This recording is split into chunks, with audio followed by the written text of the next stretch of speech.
Olá, bom domingo, leitores e leitoras do Portal Desacato, também todas as pessoas que nos acompanham pela página do Conselho Indigenista Missionário, o CIMI. Esse é o primeiro programa Palavra Nua do ano de 2021 e eu confesso para vocês que eu já estava com muitas saudades dessa prosa, desse nosso encontro de domingo, de conversar com as pessoas, de ver os comentários aqui. Isso tudo faz muita falta. A gente sabe que esse contexto brasileiro está terrível. Aqui no estado de Santa Catarina também o cenário é devastador. Mas nós, como jornalistas também do campo popular, precisamos seguir com a nossa tarefa na garantia de um direito humano fundamental, que é o direito à informação. E cá estamos com a edição, também o suporte da Cláudia Baumgardt e da Júlia Sajorato, que são as nossas companheiras também aqui do Portal Desacato, que ficam sempre com a gente também durante a semana e todo domingo fazendo esse suporte que é muito importante. E, gente, para estrear esse programa, o primeiro de 2021, nós recebemos como convidada a nossa companheira Yara Tatiana Bonin, que é doutora em Educação pela Universidade Federal do Rio Grande do Sul, mestre em Educação pela Universidade de Brasília, graduada em Pedagogia pela Universidade Federal de Santa Catarina, a UFSC, é professora de programa de pós-graduação em Educação da Universidade Luterana do Brasil e toda a sua produção vincula-se ao campo dos estudos culturais e desenvolve estudos sobre identidade e diferenças na cultura contemporânea, com especial ênfase à temática indígena. É muita coisa. A Yara, ela contribui há muito tempo também com o Conselho Indigenista Missionário, o CIMI, e é essa grande mulher que estará conversando hoje com a gente. Yara, com todo carinho, te recebemos. Bem-vinda ao programa Palavra Nua. Como está você nesse cenário, né, de tamanha tragédia brasileira? Primeiro eu quero agradecer esse convite, quero dizer que é um grande prazer, é uma honra para mim participar desse momento, pela relevância que tem a produção que vocês têm feito, pela relevância que tem o Conselho Indigenista Missionário, né, na história do Brasil contemporâneo, mas também na história dos povos indígenas, nessa luta por direitos, né, então a oportunidade de falar um pouco sobre a minha trajetória, mas especificamente falar sobre os vínculos que eu tenho com o Conselho Indigenista Missionário é um aspecto da minha vida que muito me honra, que me enche de orgulho, né? Então, eu gostaria de inicialmente agradecer. Bom, a gente está sobrevivendo, é a palavra, né? Ou reexistindo nesses tempos de tanta tristeza, de tantas notícias ruins, e a gente está, sobretudo, sobrevivendo a um tempo em que a gente observa que as nossas instituições públicas não cumprem o seu papel num momento decisivo na defesa da vida, né, na luta contra a pandemia. Então, a gente vê os efeitos de um plano mal feito, de uma política mal executada, que pudesse resguardar a vida de todos os segmentos da população brasileira, né? A gente vê, assim, como todas as pessoas estão afetadas por esse tempo, né? Mas, apesar disso, a gente sabe, pela história, né, das lutas, em todos os tempos, em todos os contextos, né, que a vida é um bem que vence e que é algo pelo qual vale a pena lutar, né? Então, fazer memória também a todas as lutas e as formas de resistência, tanto dos povos indígenas quanto dos setores de movimentos populares engajados nessas lutas, é fundamental num momento como esse, para que a gente possa também acender um pouco a chama da nossa esperança, né, e futuros possíveis, né, não num futuro, mas em muitos futuros possíveis em que a gente possa vislumbrar, né, um lugar bom, e, com vida para todo mundo, com vida em plenitude, né, como eu aprendi a pensar dentro do próprio Conselho Indigenista Missionário.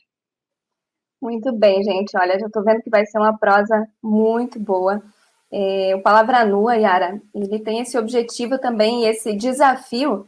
de esperançar. E nos bastidores, a gente estava vendo algumas fotos, a Cláudia Baumgardt fazia a edição delas, né, as fotos que você, que o Roberto também, teu companheiro, mandou para a gente, e a gente olhava para as fotos e dizia assim, nossa, como é bom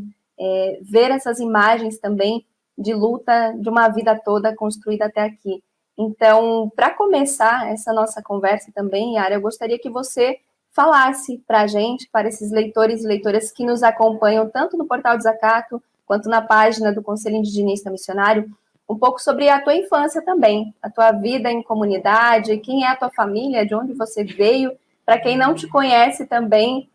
te conhecer um pouquinho mais. Então, por favor, começa contando um pouquinho desse teu início de vida.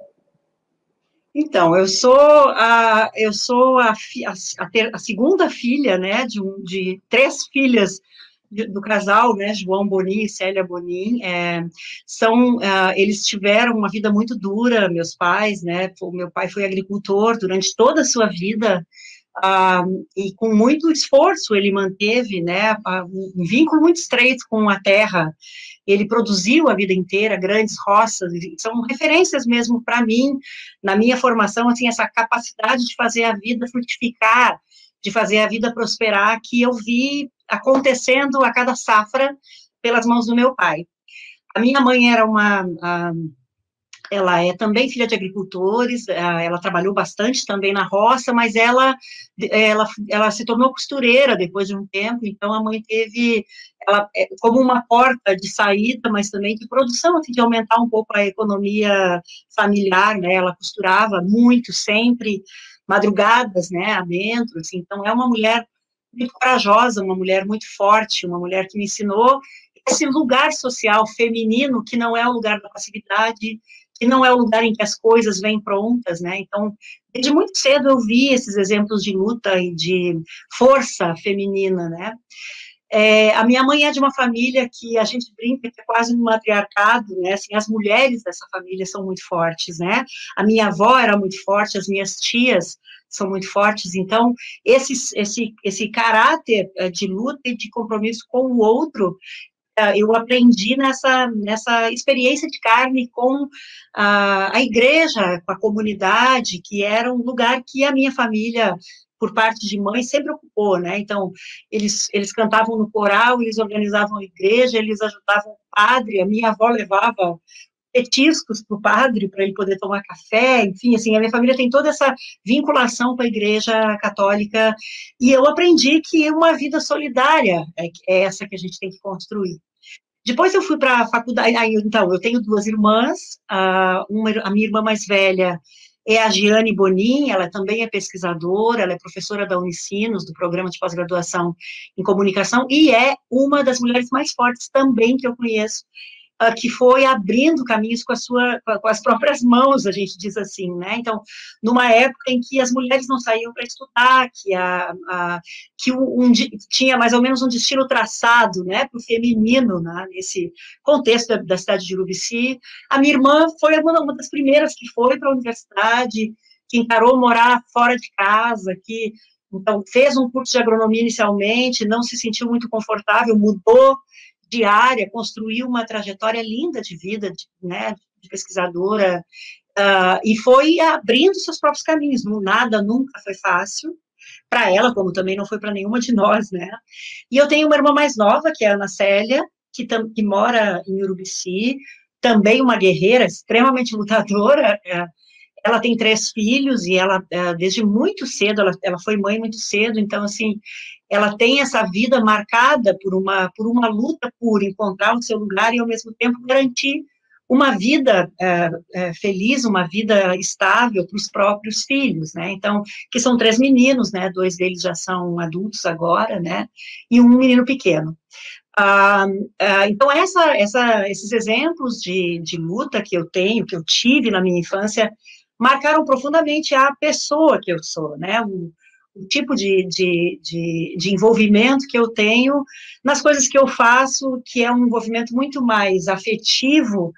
e engajado, digamos assim, nas pequenas coisas, né, que eu tento fazer,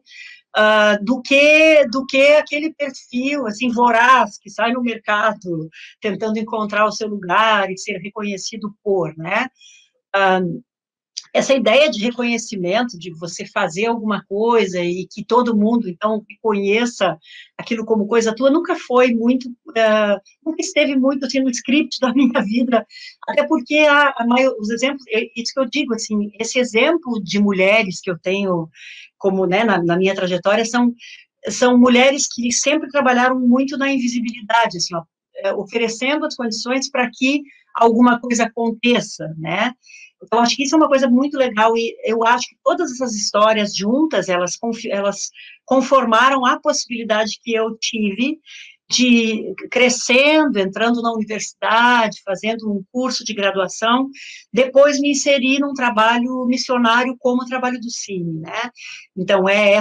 esse conjunto de histórias que me permitiu olhar o mundo desse jeito, né? E pensar, não, tu tem que fazer alguma coisa da tua vida que não seja simplesmente trabalhar, não é que trabalhar não seja bom, mas alguma coisa que possa contribuir de alguma maneira para aumentar a possibilidade de vida das pessoas no contexto em que a gente vive, né? Aumentar a qualidade desse viver e a possibilidade de protagonismo das pessoas. Então, é um pouco isso, assim.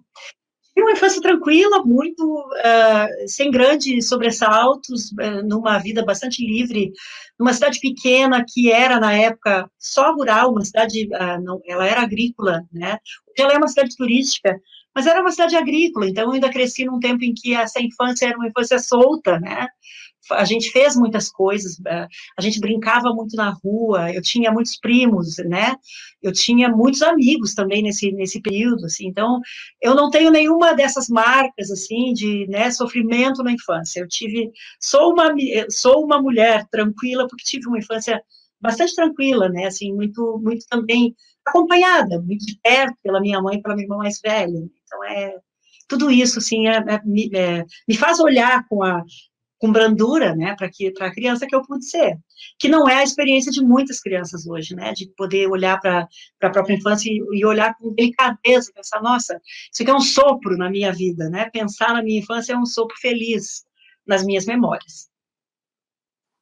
Que beleza. E a infância tem sido muito prejudicada, inclusive, né, por essa antipolítica desse governo que está aí. Então, a gente tem muito que olhar para essa realidade hoje também.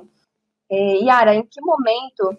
se dá também o teu acesso à universidade? Como foi esse processo? A tua relação também com a pedagogia, com a educação? Como foi tudo isso? Então, aí eu comecei, então, seguindo os passos da minha irmã mais velha, eu decidi que eu ia fazer faculdade também. Foi mais fácil para mim, né, porque ela já morava em Florianópolis, então eu passei a morar com ela, enfim. E então eu entrei no curso de pedagogia e eu era uma estudante muito engajada nessa época no movimento estudantil, né, então, que é outro traço constitutivo daquilo que eu pude ser, né. Então, eu fiz parte de centro acadêmico, eu era eu estava em todos os círculos possíveis de discussão sobre educação pública, sobre políticas públicas, né, na época se discutia bastante isso, né, eu entrei na Universidade em 1986, que é um ano depois que a gente tem o final da ditadura militar, então, assim, era um período de efervescência do pensamento, né, e de autores muito importantes da nossa história, como Paulo Freire, que visitava as universidades, ele esteve na UFSC, né, eu participei de um evento com ele, enfim. Então, assim, são pensamentos e filosofias, né, em relação à educação, muito importantes até hoje, né. Então, a minha vida como estudante de pedagogia teve bastante marcada também por esse sentimento de que era preciso mudar as condições de educação nos lugares que eu já tinha passado, né, eu era muito atenta a todas as experiências educacionais, né, de alfabetização de adultos, por exemplo, que eu gostava muito na época, então, fazer pedagogia para mim, né, eu sou uma pedagoga de carteirinha, né, mas fazer pedagogia para mim foi uma possibilidade de pensar todos esses processos de educação articulados com os processos de cidadania, com os processos de democracia, né, com a necessidade de tornar a educação um espaço que constitui gerações de pessoas que sejam capazes de olhar criticamente a realidade, né, então eu sou filha deste tempo, né, que a gente pensava a educação com esse caráter mesmo né, espaço de luta, espaço de constituição de cidadania, né, e claro que a vida, né, essa nossa vida que seguiu, né, depois disso, foi nos mostrando que, assim, a gente tem um capitalismo que foi se reinventando, a gente tem um perfil individualizado, concorrencial, né, um perfil de sujeito muito mais voltado para si, muito mais, né, que toma a si como um empreendimento, se vê como um valor econômico muito mais do que essa noção que a gente tinha do que a educação seria capaz de produzir, né? Então, claro, todos nós somos frutos desses tempos que a gente vive, né? De qualquer maneira, desse sentimento de que a educação é um espaço muito importante, né? Esse sentimento sobrevive em mim, né? E eu penso que sim, que por meio da educação a gente pode alterar as circunstâncias do nosso viver, a gente pode construir lugares, a gente pode reivindicar lugares, né? E a gente pode transformar, sim, as estruturas desiguais da sociedade que a gente vive. Então, assim, de lá para cá, eu continuo com o pé na pedagogia. Durante o tempo que eu trabalhei no CIMI, que eu vou falar daqui a pouco, eu também tive uma vinculação forte com as questões da educação escolar indígena, né, e depois que eu terminei, que eu voltei para a universidade, que eu fiz doutorado e ingressei num programa de pós-graduação, hoje eu trabalho diretamente com alunos de pedagogia, né, e das diferentes licenciaturas, então, educação é o meu espaço, o meu terreno de atuação, sem dúvida. Beleza. Então vamos lá, você falou que daqui a pouco já chegou, né? Nós queremos saber como foi essa tua inserção também junto à luta, né? Do Conselho Indigenista Missionário, junto aos povos indígenas, como se deu essa aproximação e todo esse processo. Eu sei que você também tem algumas atuações no próprio Amazonas, né? Foram várias lutas, enfrentamentos. Então conta pra gente um pouquinho desse período também, Yara. Então, menina, sabe que eu digo sempre que eu tive muita sorte, não sei se isso é sorte, se isso é inspiração, mas enfim, quando eu terminei o curso de pedagogia, eu estava no último semestre, e eu tinha um grande amigo na época que participou comigo de um programa, de extensão universitária que chamava Universidade na Roça. E nesse programa, então, a gente trabalhava na região ali de Tijucas, né, aí, próximo a Florianópolis, né, com comunidades agrícolas, comunidades rurais. E a gente se conheceu muito bem, por 2, 3 anos nós trabalhamos juntos nesse projeto, eu, o Elcio, o Marcelo de Souza, que aqui eu estou falando, e a Giane, a minha irmã. E então, quando o Elcio terminou o curso dele de agronomia, ele foi para o Amazonas, ficou sabendo da existência do CIMI, foi para o Amazonas e ele desapareceu, realmente, por um ano inteiro. A gente não sabia dele, né? E ele voltou um ano depois, né? Isso significa uns 2 meses antes de eu entrar no CIMI. Ele apareceu, então, e ele foi lá em casa, em Urubici, visitar a gente, visitar eu e minha irmã. E aí ele chegou lá contando coisas que me deixaram muito louca, muito maravilhada, ele começou a contar da existência do CIMI, ele começou a contar de como esse tipo de atuação, esse tipo de trabalho missionário que o CIMI fazia, era um trabalho relevante, do que significou para ele entrar no CIMI, ele que era alguém que não tinha nenhum vínculo com a Igreja Católica, né, assim, ao contrário, ele era bastante contestador de qualquer tipo de atuação religiosa, né, e aí ele entra no CIMI e ele foi para uma região do interior do Amazonas trabalhar com o Tsuruahá, que é um povo indígena do Amazonas. Naquele período que ele entrou, os Tsuruahá tinham contato há mais ou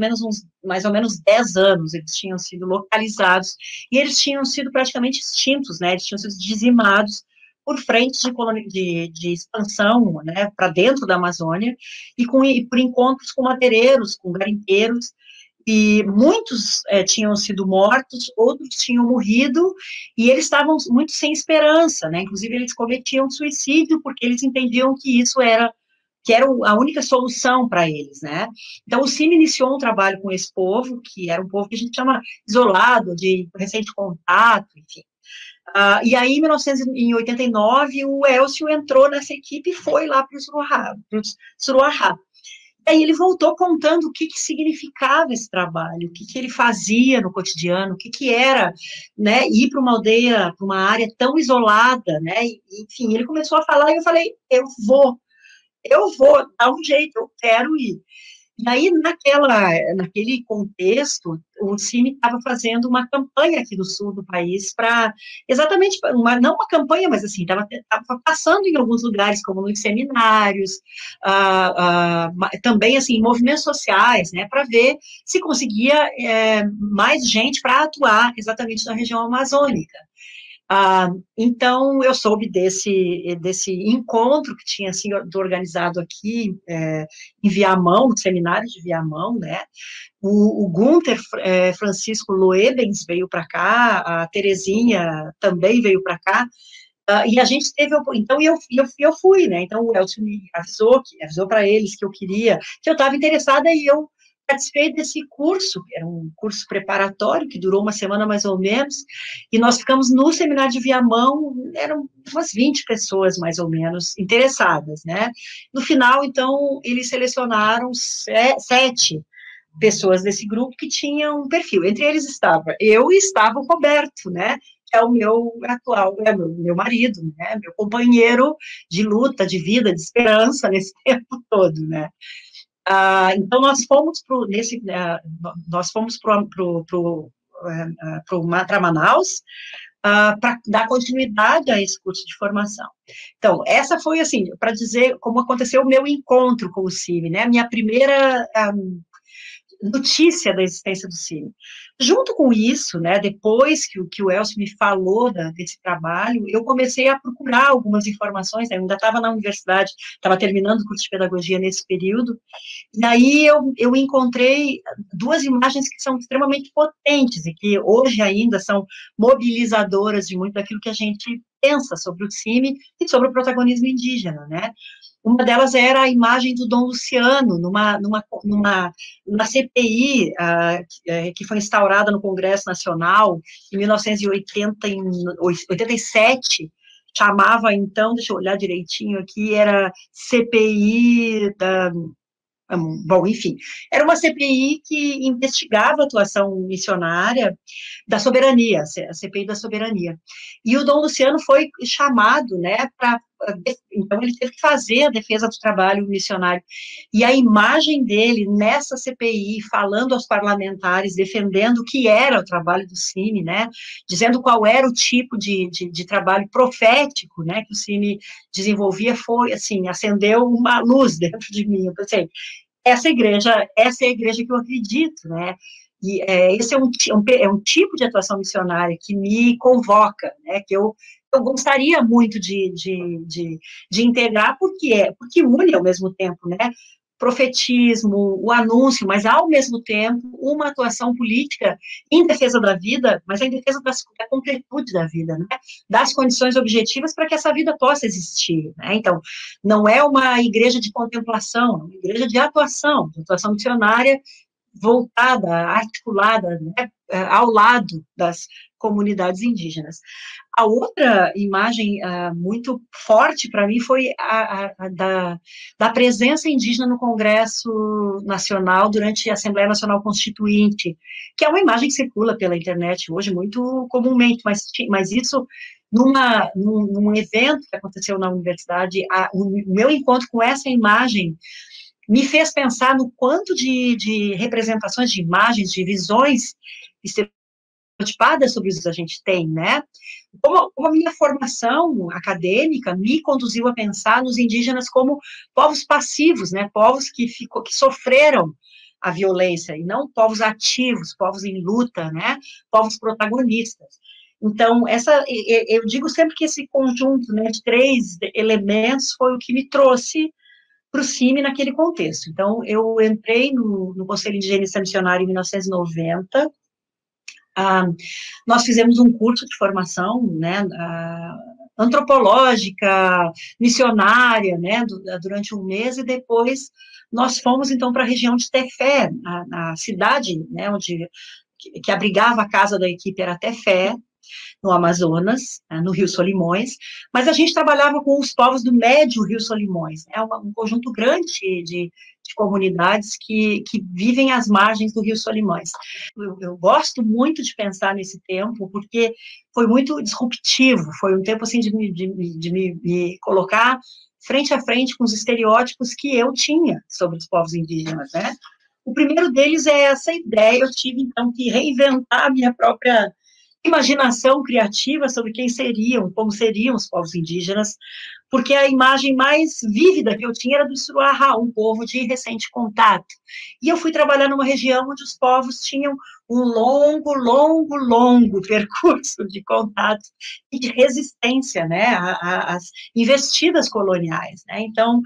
a primeira comunidade que eu conheci, aí eu fui trabalhar com o Roberto Lipcott, que é meu marido, né, a gente começou a trabalhar nesse período juntos, desde então a gente nunca mais se separou, né, a gente sempre trabalhou juntos, nesses anos todos, né, subsequentes. Então, na região do Médio Solimões, onde a gente trabalhou, a primeira comunidade que a gente visitou foi a dos Cambeba, e foi genial, assim, porque os Cambeba, eles são um povo desde o tempo da chegada dos primeiros portugueses, né, 1550, são as primeiras notícias de contato dos portugueses com os Omágua, né, que era uma grande civilização que ocupava 700 quilômetros ao longo do Rio Solimões. Então, e essa comunidade resiste, essa comunidade existe, essa etnia existe com toda a sua força nos dias atuais. Então, assim, o trabalho com eu usei o exemplo dos Omágua, dos Cambeba, mas isso vale para todos os outros povos com os quais a gente trabalhou ali, Ticuna, Miranha, né, Canamari, que ocupam ali o Médio Solimões. São comunidades extremamente resistentes e que reinventam, que recriam constantemente sua pertença étnica, sua relação com os ribeirinhos, seu modo de ser, né? Então, eu aprendi muito sobre a vida, eu aprendi muito sobre o ser índio, né? Eu aprendi muito sobre a luta que está implicada na existência indígena, né, com esses povos da região do Médio Solimões. E o meu trabalho tinha uma relação mais direta com a educação nesse período, porque eles estavam reorganizando as suas escolas e eles estavam lutando para poder ter um projeto pedagógico específico, diferenciado naquela região ali, numa época em que não havia ainda garantia de direitos específicos para a educação escolar indígena, que a gente tinha a Constituição Federal, no artigo 210, que garantia o uso das línguas próprias, né, as línguas maternas, e o artigo 231 da Constituição Federal, que fala, né, da possibilidade desses povos viverem conforme suas tradições, suas culturas, né, suas organizações sociais. Mas não havia, como a gente tem hoje, um conjunto de garantias legais, né, que permitisse que eles construíssem escolas tal como eles desejassem, né, com respeito às suas histórias, às suas memórias, às suas autoridades da palavra e assim por diante, né. Então, foi um trabalho vigoroso, foi um trabalho muito lindo, né, que a gente fazia, e que não era, também não segmentado, né, não era assim, a Yara trabalha com educação, não, ele era um trabalho, sobretudo, de luta por terra, por garantia do direito à terra, mas articulado com isso, como tudo na ação do CIMI, a gente trabalhava a dimensão saúde, a dimensão da educação, a questão do meio ambiente, das possibilidades de sobrevivência, e especialmente do protagonismo e da autonomia, né, da possibilidade de, por meio da ação missionária, a gente fomentar essas iniciativas de protagonismo e de autonomia. Então, nós trabalhamos, eu e o Roberto, por 2 anos ali na região de Tefé, nessa região. A gente teve a oportunidade de viajar para muitas comunidades, inclusive fora do Médio Solimões, e aqui é uma foto que está mostrando, né, nós estamos num barco, e a gente está indo, né, é o Ajuri, que era um barco que a Pelazia de Tefé disponibilizou na época para a gente poder viajar com os indígenas, né, para outras comunidades e fazer esse trabalho. Então, a gente teve a oportunidade, então, de conhecer outros povos, alguns deles com muitos problemas de invasão no território, com muitos problemas de violência, né, o Temi, por exemplo, com muitos problemas relacionados à nutrição, né, e isso é uma experiência única, né, na vida de uma pessoa como eu, né, de poder ter conhecido, né, e ter, assim, conhecer comunidades em que você chega a qualquer momento e tu é bem recebido, conhecer populações que têm esse sentido tão presente de comunidade, de cooperação, né, de vida compartilhada, né, como são os povos indígenas, né, então, isso, para mim, certamente constituiu o que hoje, né, na minha experiência acadêmica, por exemplo, eu consigo vislumbrar como futuros possíveis, né, poder imaginar que existem mundos, que existem formas de vida que não se restringem às formas capitalistas de vida, que não se restringem a esses modelos concorrenciais de vida que a gente tem hoje, né? Então, a experiência de encontro tão pele, né? Tão assim, corpo a corpo, com os povos indígenas por tão longo tempo, fez de mim o que eu sou hoje, como pesquisadora, como pessoa, enfim, né? Então, esse é o começo da minha história aí, junto com o Roberto, na atuação com o Cine. Eu falei também que foi um tempo para eu revisitar os meus próprios estereótipos, né? Então, essa imagem que muita gente ainda mantém, né, e que a gente tenta desconstruir todo dia, né, dos povos indígenas vistos pelo exotismo, né, dos povos indígenas vistos pela passividade, etc., então, essas foram coisas que, nessa experiência, eu tive a oportunidade de desconstruir em absoluto, assim, né, aprender a pensar desde um outro lugar, né, e sendo do CIMI, né, sendo de uma instituição como o CIMI, né, de uma entidade como o CIMI, também de assumir esse lugar, que não é o lugar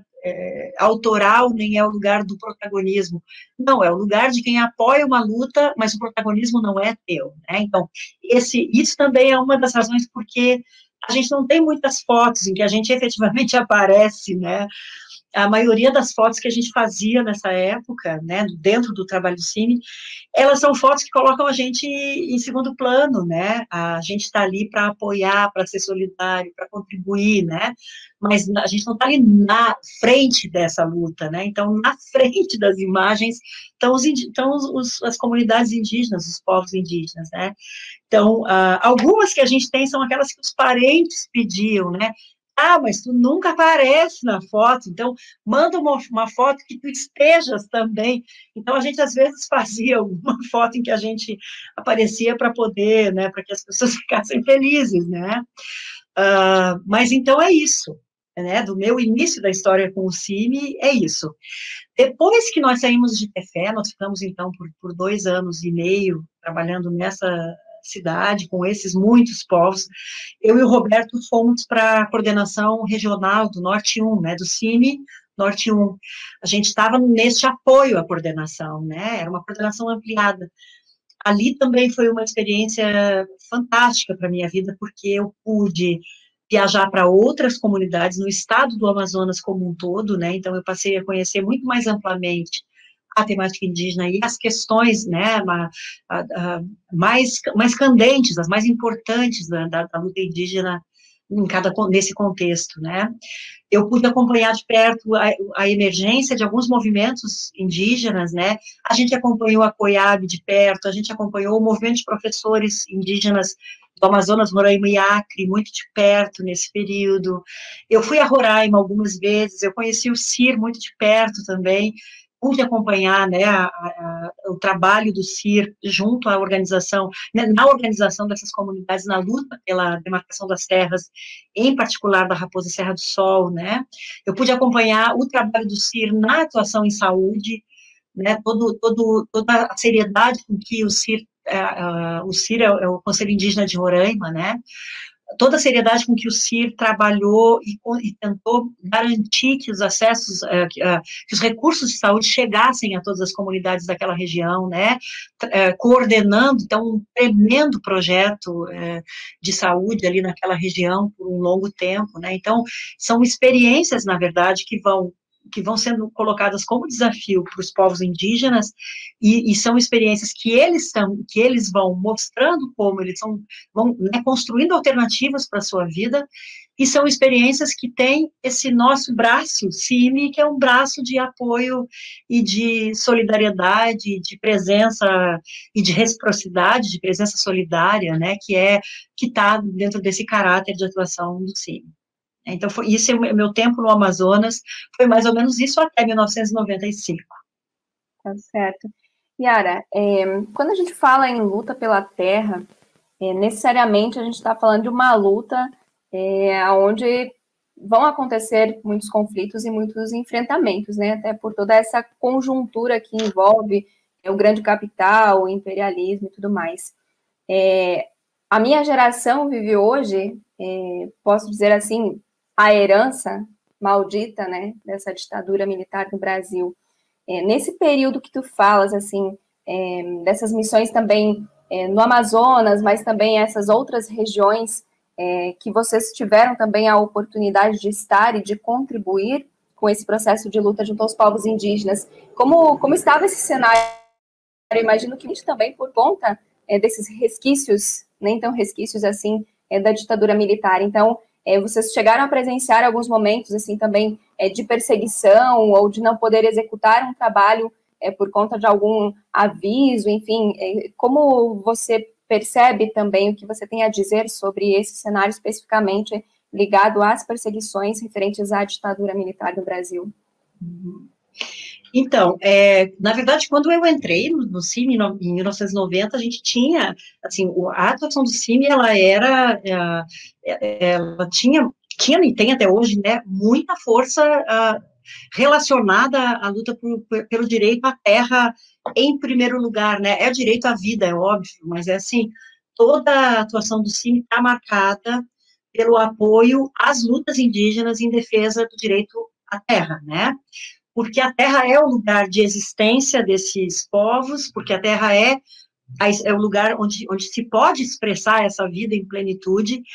e a terra é parte constitutiva daquilo que os povos indígenas são, eles podem ser, e dos projetos que eles podem vislumbrar, né? Então, durante todos esses anos que eu atuei no CIMI, o que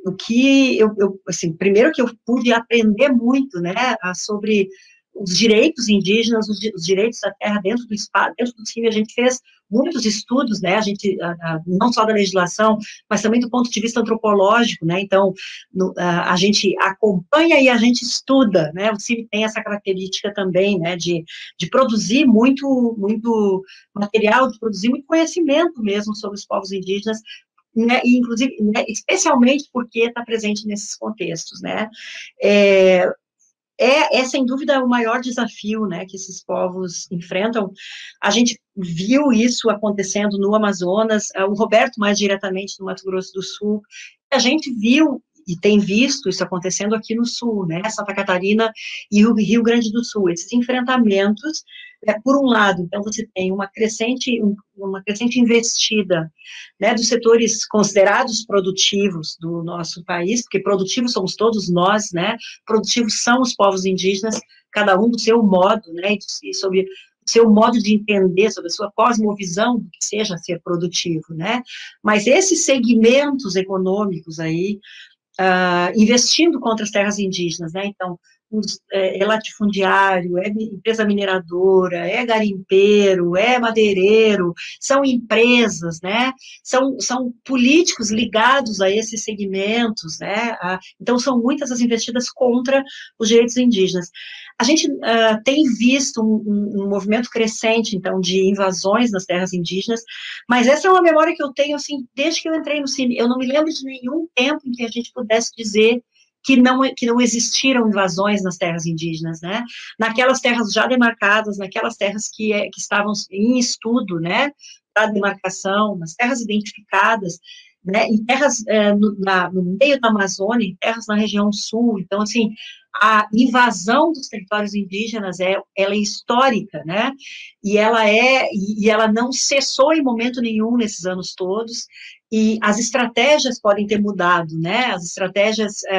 mais ou menos violentas que a gente foi vendo, né, estratégias que historicamente a gente sabe envolveram o extermínio direto das populações indígenas, né, então, extermínio com açúcar misturado com arsênico, com propagação de doenças, como a gente sabe que aconteceu, mas também o extermínio que é programado na medida em que essas frentes de expansão vão entrando nas regiões, né, amazônicas, onde você tem presença indígena e de povos, né, de pouco contato,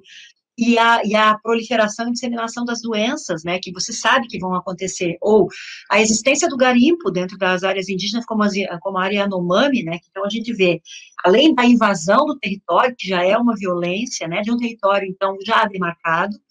você tem, ao mesmo tempo, assim, a propagação de doenças, como aconteceu, por exemplo, com os Yanomami, né, a gente tem notícias lá em 1992 da morte de 25% da população Yanomami de uma determinada região, que seria assim, ó, como se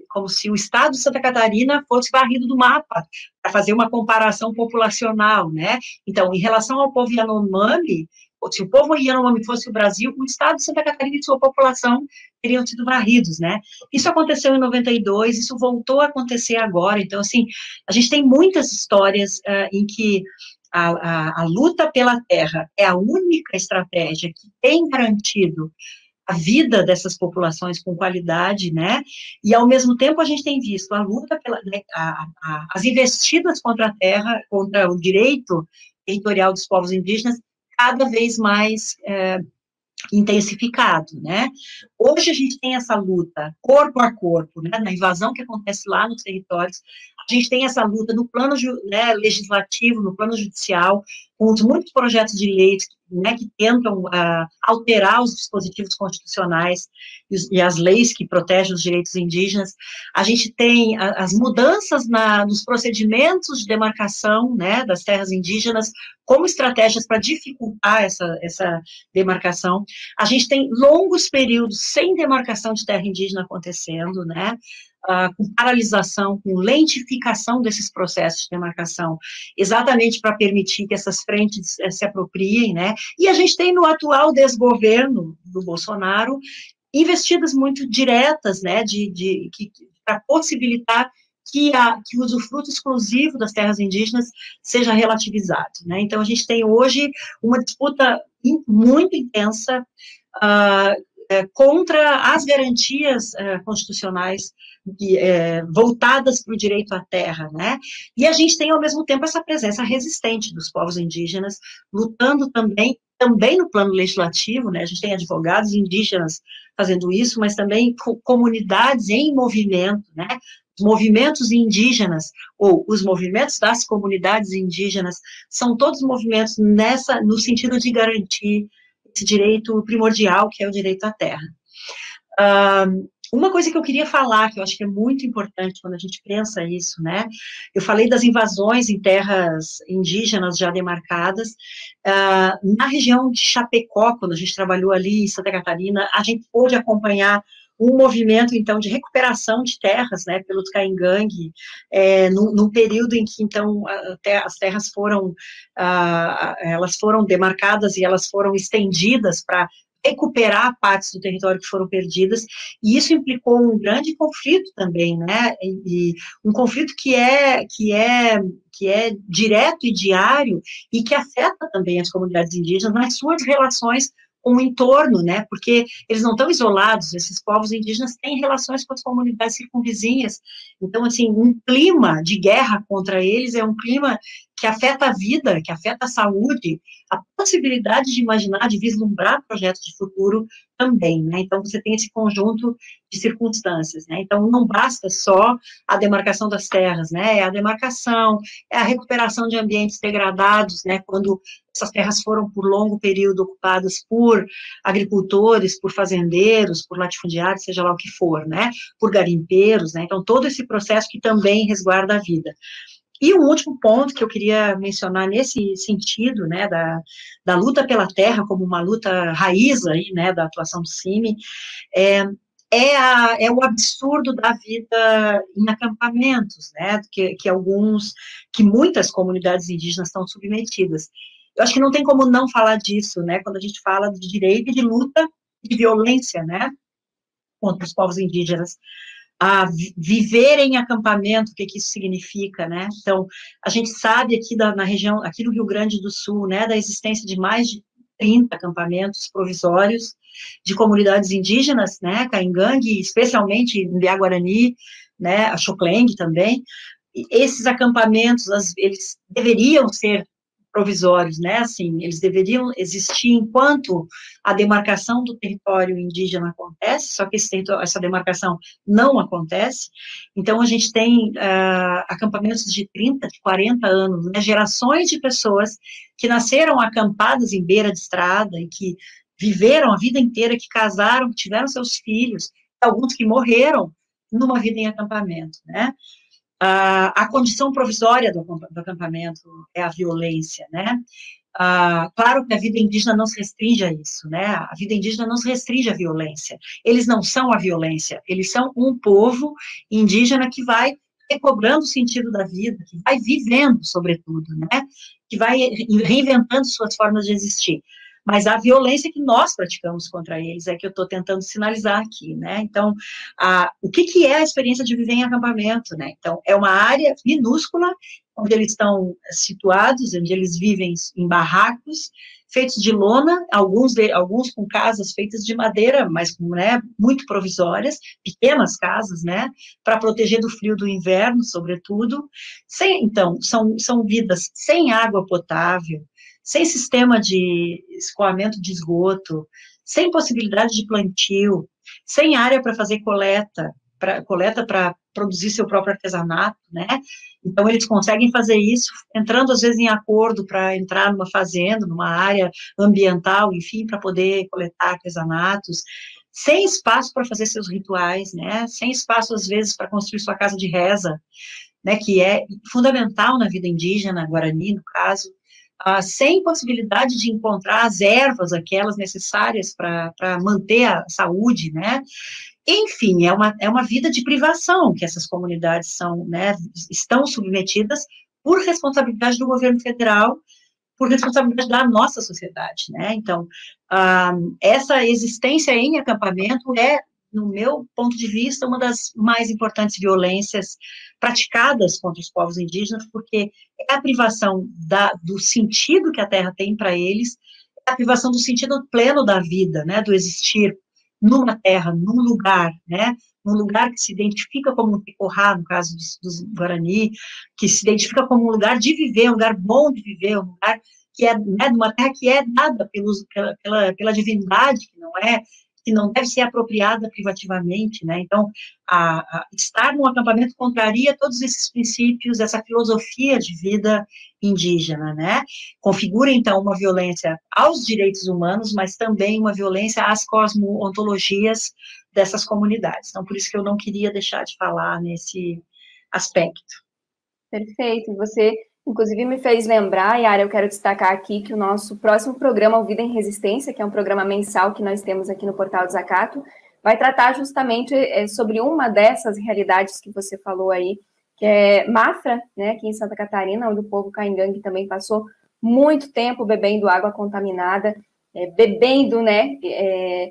dessa podridão também que é a nossa sociedade, né, esses restos que chegam, então, não é só uma negação, né, a esses povos, mas também um ataque, né, esse cotidiano é muito inflamado também dessa violência histórica que você traz presente. Então, para um Brasil que começa com o estupro de uma mulher indígena, esse cenário de guerra que você falou antes, ele, infelizmente, ainda é muito presente, mas existe muita resistência também, existe muita vida, né, que está denunciando, que está falando sobre isso tudo. Então, a gente vai mostrar agora no próximo mês também, mais um pouco dessa realidade também dos caingangue de Mafra. Então, só gostaria de destacar aqui, antes da gente passar para a nossa última pergunta, Yara, porque a gente também vai chegando ao final aqui da nossa conversa. Eu espero que em outros momentos a gente consiga se encontrar também para falar de outros temas. Você que, né, também tem todo esse envolvimento também com essa temática indígena dentro também do contexto da educação e que a tua vida, né, é um pouco de tudo isso. Então, espero mesmo que a gente possa ter esses outros momentos. Mas eu gostaria, Yara, para a gente encerrar, assim, que você destacasse um pouco também do que representa os 50 anos do CIMI, né, que serão completados aí no ano de 2022. Então, essa atuação do CIMI junto aos povos indígenas, o que esse marco também ele representa. Tenho certeza que tem muito significado na tua vida, especialmente, né? Mas a tua vida também está ligada a outras vidas, a um processo de pessoas, né, de coletivo, então eu gostaria que você trouxesse presente também o que esse coletivo tem feito, né, junto aos povos indígenas. Então tá, eu quero agradecer pela pergunta, né, acho que é muito importante, assim, para a gente fechar essa conversa. Primeiro eu quero dizer, assim, da relevância que o Cine teve na minha história, né. O Cine é uma experiência constitutiva, como a gente fala, né? É assim, é parte daquilo que eu sou, né? Daquilo que eu pude ser como pessoa, como pesquisadora, mas também da visão de mundo que eu posso ter hoje, né? Então, assim, eu construí dentro do Cine, né? O Cine construiu em mim essas imagens potentes de vida melhor, né, de humanidade, de responsabilidade, de ética, né? Que eu tenho, de ética, sobretudo, em relação à vida, né, e de luta por essa vida em plenitude, né, que é uma das lições que eu procuro conduzir na minha vida fora mesmo hoje, né, do Cine, como pesquisadora, assim, é algo que orienta meu pensamento, né. A gente tem que conseguir construir relações que passam por outros princípios, né, que os princípios de solidariedade, de cooperação, de vida em comum, de mútua responsabilidade, eles têm que ser refeitos para nós como princípios vitais, né?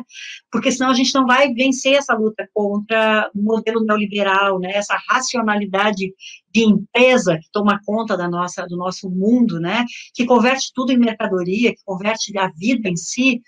né, em mercadoria, e a gente vai vendo isso em pequenos pronunciamentos de autoridades, né, quando, por exemplo, dizem, agora, em relação à Covid, por exemplo, vamos dizer, não, a gente tem que salvar a economia. Salvar as vidas é o que menos importa, né, tem que salvar a economia. Então, essa bandeira máxima do economicismo, né, sobre a vida e sobre todas as dimensões daquilo que a gente pode ser, que a gente precisa combater veementemente em todos os espaços que a gente atua, né, então, isso que eu sou capaz de pensar e de enxergar como futuro tem muito a ver com a minha vida, né, as minhas memórias de infância, como eu comecei contando, mas, sobretudo, dessa experiência definidora, né, que foi a minha passagem pelo Conselho Indigenista Missionário, né, aliás, eu trabalho até hoje, eu trabalho, né, no apoio a determinadas ações que eu posso contribuir do lugar que eu ocupo, né, mas a minha vinculação mais direta ao CIMI, né, ela termina ali em 2007, quando eu entro na universidade como professora, né. O CIMI, então, além da importância que tem para mim, isso é o menor ponto, né, eu acho, assim, esses 50 anos de atuação do CIMI, eles têm que ser marcados e celebrados, né, assim, a existência, não o CIMI por si mesmo, mas pelo que significa o CIMI enquanto ferramenta de luta, né, o CIMI é uma ferramenta de luta a favor, em benefício, nas mãos dos povos indígenas, né, se a gente olhar a história desses 50 anos,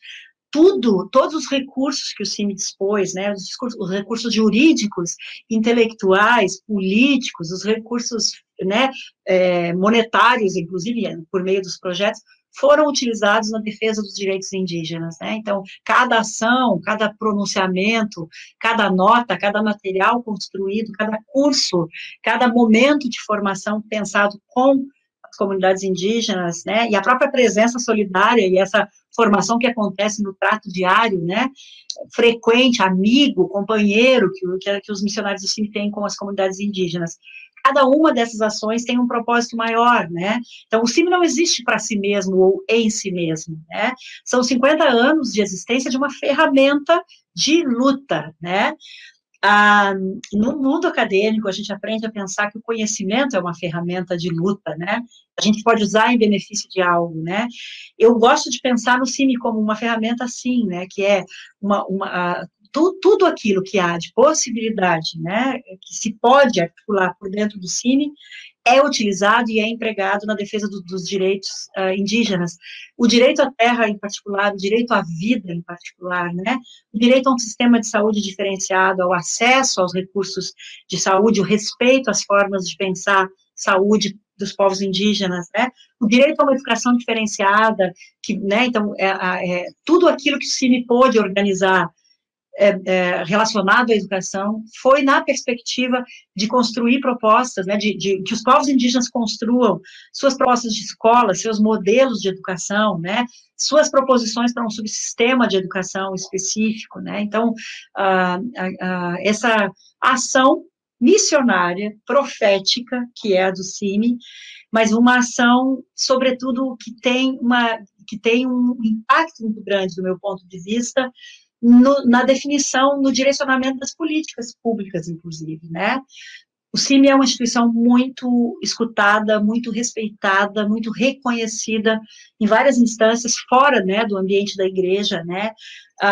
em círculos de universidades, né, em espaços de movimentos sociais, de outros movimentos de atuação militante, de luta, né.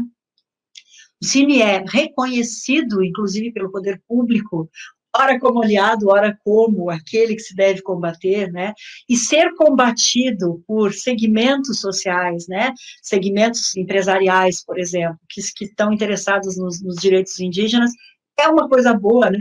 isso não desabona, ao contrário, isso abona a atuação do CIMI, né, então o CIMI também é identificado como inimigo número 1 por muitos segmentos do agronegócio, e isso mostra o que é o CIMI, né, a potência que é o CIMI, do ponto de vista da luta e da possibilidade, né, de estar ao lado, estar apoiando, caminhar com os povos indígenas. E um outro aspecto que eu gostaria de destacar desses 50 anos de existência do CIMI, né, além de uma militância incansável, né,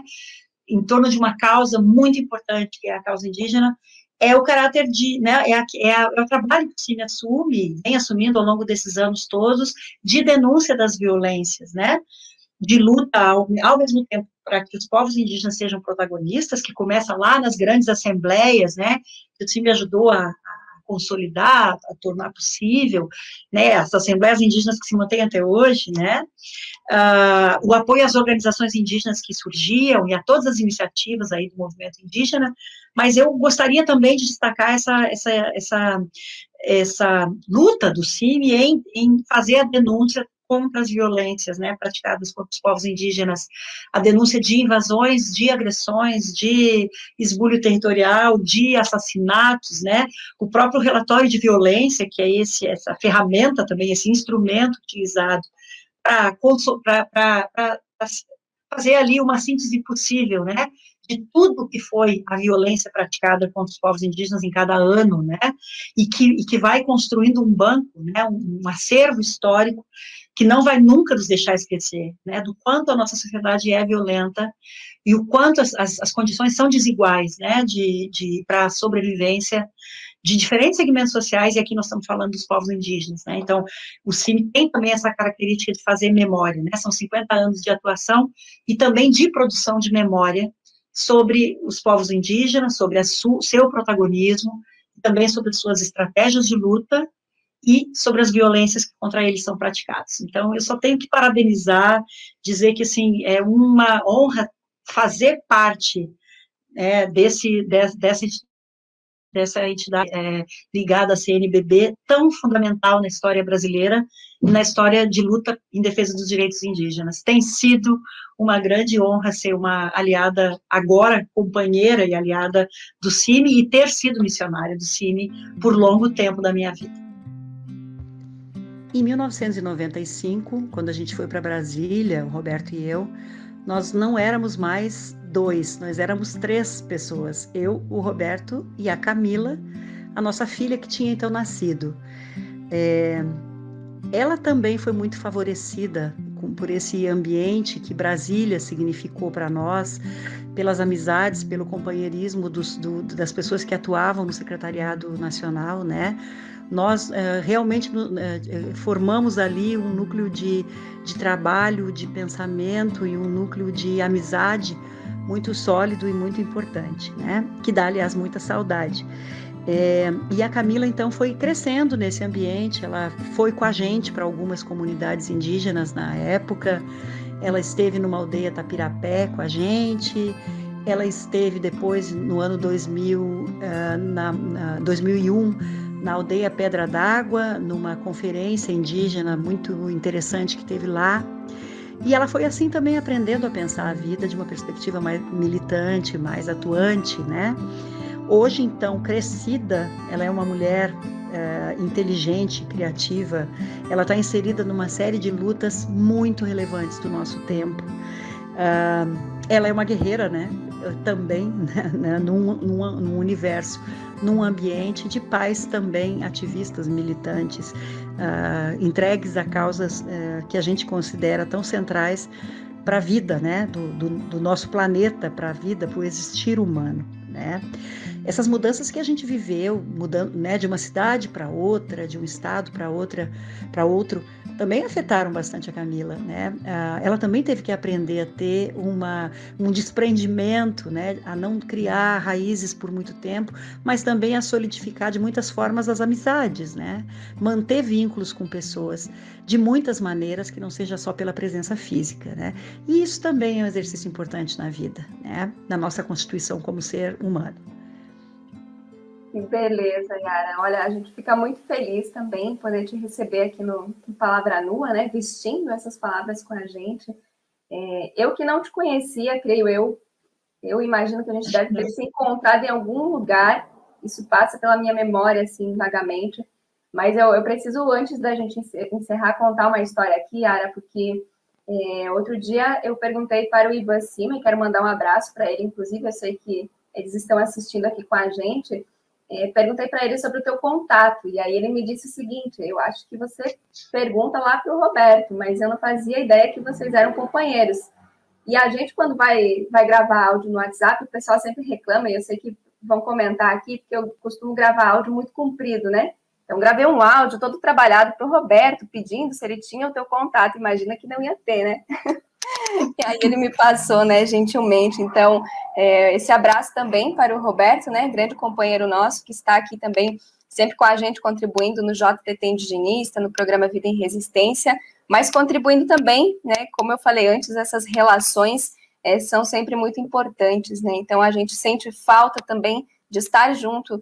com vocês, de estar junto com os companheiros e companheiras do Cine, assim como outros tantos e tantas que a gente sempre encontrou nas ruas, nessa semana do 8 de março também, né? Então, essas lutas na rua e nesses espaços nos fazem muita falta. Mas que bom que a gente consegue ainda conversar por aqui e te conhecer, né, Yara? Então, um beijo muito grande no teu coração. Obrigada por ter aceito também esse convite de estar com a gente, tá bom? Eu só quero dizer, assim, aproveitando isso que tu falou, né? Eu quero dizer, assim, também que toda essa minha história está atravessada pela história do Roberto, né? O Roberto, meu companheiro, mas, sobretudo, o Roberto é essa pessoa tão importante no Cine, né? Então, além de ser o companheiro da minha vida, ele é um companheiro nas lutas, né, do Cine há muito tempo. E também, então, a presença das pessoas, eu só queria terminar dizendo isso, assim, o CIMI é mais do que essa ferramenta de luta em defesa dos direitos, dos direitos indígenas. O CIMI é uma comunidade de convivência, né, de pessoas, e é uma família, né, o CIMI constitui uma família escolhida, né, a gente tem a experiência dessa vida familiar e essa vida com companheiros para muitos acontecimentos. Eu não posso falar de todas as equipes das quais eu fiz parte, porque não teria como, né, eu convivi com muita gente que vive no meu coração, que são pessoas para a minha vida inteira, mas eu quero aproveitar, já que tu mencionou a equipe, né, de Chapecó, na época que eu trabalhei lá, o Ivan, o Jackson e a Iva, né, que são pessoas, assim, são amigos para a vida inteira.